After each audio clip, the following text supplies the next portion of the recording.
Hey, salut, comment vas-tu? Merci, merci de ta fidélité à ces maçons et merci pour les interactions, hein, pour les commentaires qui m'inspirent ces sujets et même qui me donnent aussi moi-même matière à réflexion. Alors aujourd'hui, ce que je voulais te partager, c'est que je pensais à cette pub dans les années 90. Bon, peut-être que toi qui regardes, tu n'étais pas encore né. À l'époque, c'était la fièvre de Kellogg's, hein. Partout, on faisait. Les enfants ne voulaient plus manger de pain, ils mangeaient que des céréales, hein. C'était des céréales partout. Et donc, des nutritionnistes, je crois, se sont levés contre cet impérialisme des cornflakes, des céréales. Et on a commencé à lancer une pub sur le pain. C'est complètement surréaliste de faire de la pub à l'époque. Hein, c'était surréaliste de faire de la pub pour le pain parce que tout le monde aime manger le pain. Mais bon, c'était devenu vraiment très important parce que les artisans boulangers craignaient de fermer une boutique si personne ne voulait plus manger du pain. Donc, je ne sais pas si c'est le gouvernement ou les publicitaires, enfin, ou bien c'est la coopérative des artisans qui avait financé cette campagne pour faire la publicité du pain. Et dans le spot publicitaire, on présentait un enfant à qui on donnait un œuf à la coque avec une paille. Et l'enfant était tout surpris qu'on lui présente un œuf à la coque, avec une paille. Bah, c'était pour dire que il fallait manger du pain parce que si on mangeait plus le pain, un jour il allait disparaître. Donc il fallait encourager à remanger du pain. Et je pense qu'on avait tellement matraqué cette publicité que et comme on passe souvent par les enfants pour faire entendre raison aux adultes, bah, finalement la population est revenue à cette habitude de manger du pain. Pourquoi je parle de ça? Parce que notre cerveau, nos muscles, tout ce qui constitue notre corps, nous devons nous en servir. Si on ne s'en sert pas, un jour ça disparaîtra. Un jour, le corps humain, l'être humain en tant qu'humain va disparaître et sera remplacé par quoi? Par les robots. J'en parle pourquoi? Parce que, souviens-toi, j'avais fait un lit solo sur garder, préserver notre humanité. Et là, récemment, apparemment, bon, moi je regarde, comme je le dis toujours, je ne regarde pas la télé.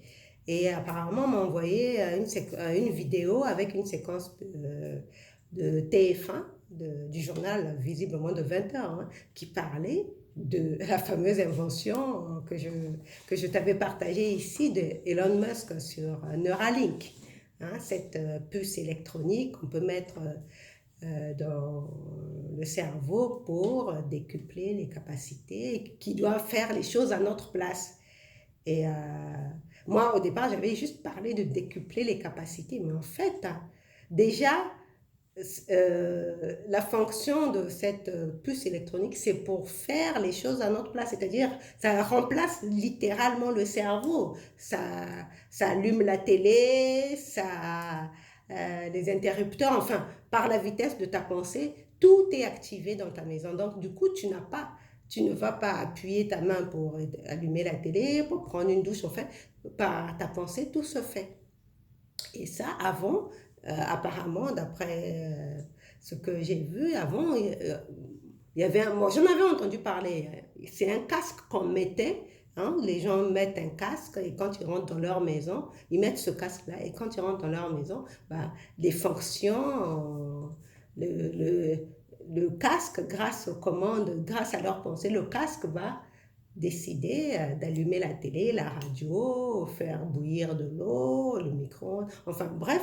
Et donc Elon Musk s'est dit que le casque, c'était trop encombrant, on n'allait pas se balader avec le casque dans toute la maison pour commander les choses. Donc c'était mieux de le faire directement dans le cerveau humain. Et c'est à ça qu'on veut en arriver, à déshumaniser l'être humain.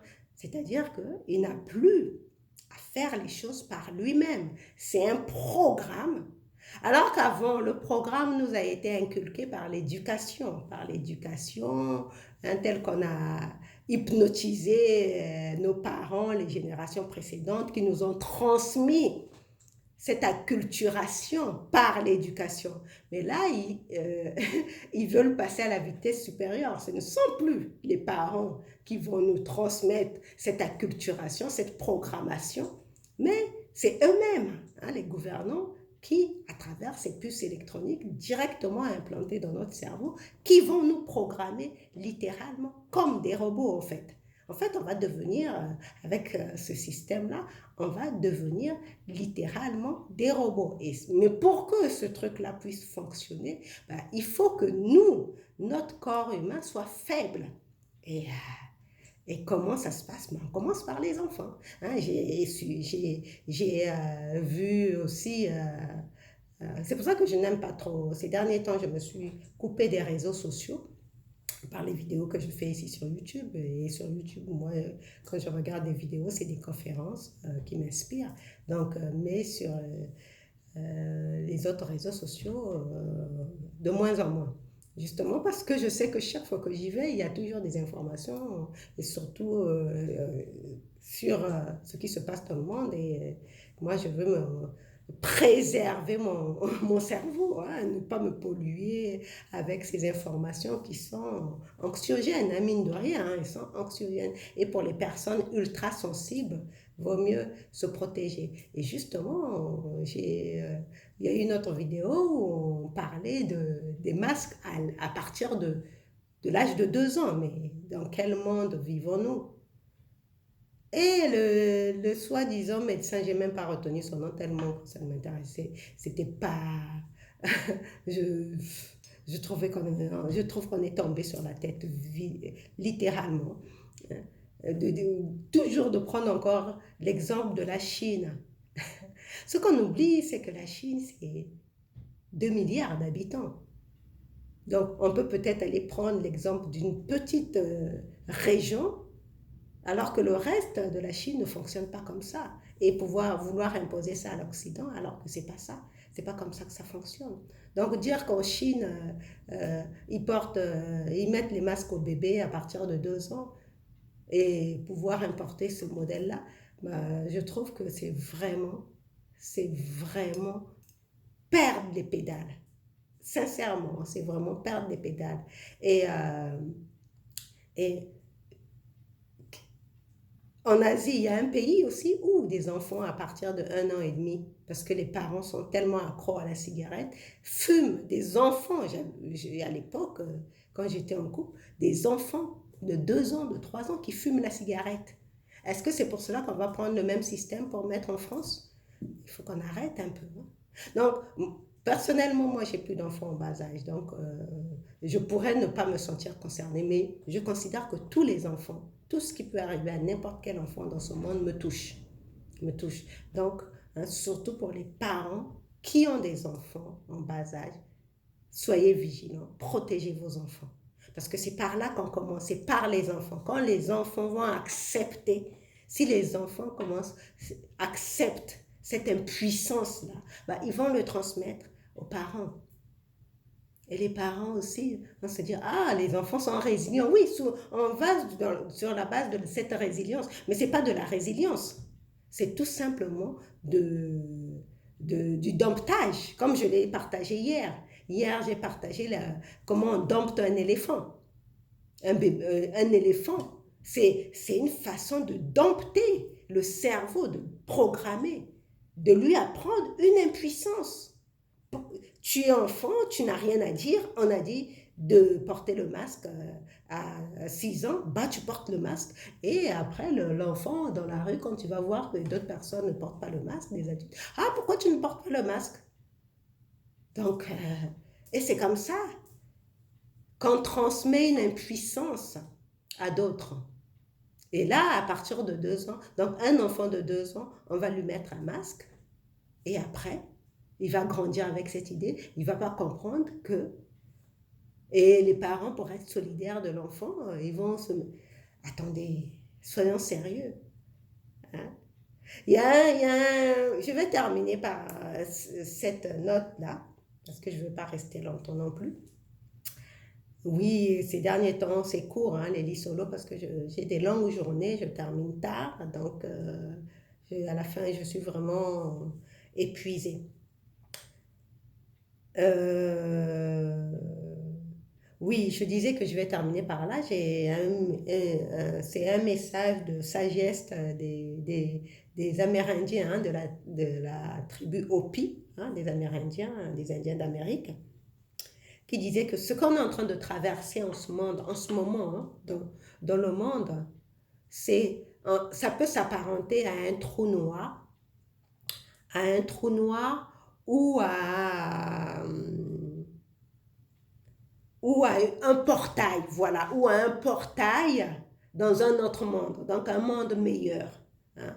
Donc, l'attitude que nous, êtres humains, nous allons adopter par rapport à ces événements mondiaux, hein, vis-à-vis de ce qui se passe, à cette crise mondiale, l'attitude que nous allons adopter va faire soit que ce soit un trou noir, donc on va vraiment sombrer dans ce trou noir, soit ça va être un portail vers un monde meilleur, ce que moi j'appelle la terre promise. Donc c'est à nous de choisir.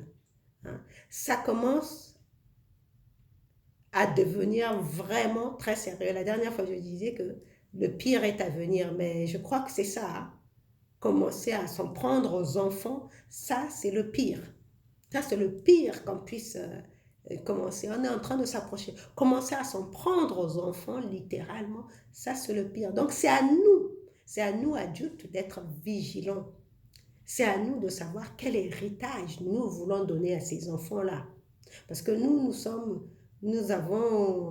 j'ai l'impression que nous sommes une génération sacrifiée, mais on peut se ressaisir et veiller à donner un héritage glorieux, digne de ce nom à notre descendance. En tout cas, personnellement, moi, j'ai choisi mon camp. Moi, c'est un portail que je veux ouvrir. C'est un portail que je veux ouvrir. Peu importe que le passage vers ce portail soit secoué, soit turbulent, mais j'ai déjà choisi mon camp. Parce qu'il est hors de question pour moi de sombrer dans un trou noir. Je l'ai laissé derrière moi, hein, le trou noir. Personnellement, je l'ai laissé derrière moi. Pour moi, il s'agit maintenant d'ouvrir un portail et d'aller vers la terre promise. Et j'y travaille, j'œuvre tous les jours. Je travaille à m'orienter vers ce portail-là qui ouvre le chemin vers la terre promise. Donc toi aussi, je te souhaite, et moi, comment tu le fais? Tu le fais en travaillant sur toi, en gardant tes vibrations hautes, en t'éloignant des informations toxiques, littéralement. Surtout si tu te reconnais comme une personne ultra sensible, parce que moi, c'est ce que je suis. Je le sais que je suis une personne ultra sensible. Donc, dès qu'il y a une information qui peut me polluer l'esprit, même si on m'envoie une vidéo, rien que par le titre de la vidéo, je n'ouvre même pas la vidéo. Je ne perds pas mon temps à ouvrir. Là, ce que je vous partage là, c'est parce que ça touche les enfants. Et moi, dès que ça touche les enfants, je me sens concernée. C'est pour ça que j'ai regardé. Et puis Neuralink, bon, ça c'est... Je connais déjà les expériences, les travaux de Elon Musk. hein, puisque je m'intéresse aussi au parcours de cet homme, pour la simple raison qu'il fait des voitures Tesla. Donc moi, je suis pro-voiture électrique, donc je m'intéresse aux travaux d'Elon Musk.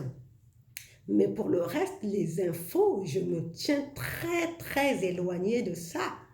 Hein. Rien que si une personne m'envoie une vidéo, rien que par le titre, je passe, ça va directement à la corbeille. Parce que pour moi, je veux être focalisée vers ce qui me fait du bien et qui m'oriente vers la terre promise. Et pour cela, je veux garder mes vibrations hautes, rester dans mon vortex, rester dans mon vortex et être focalisé sur ce projet du monde d'après.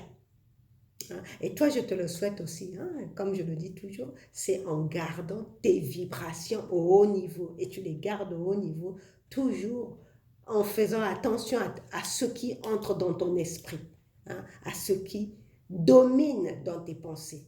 Donc, je te souhaite vraiment de te protéger et de rester dans ton vortex afin de garder tes vibrations toujours au plus haut niveau. Allez, on se retrouve demain pour un autre lit solo. Bisous, bisous, bye bye. Ciao.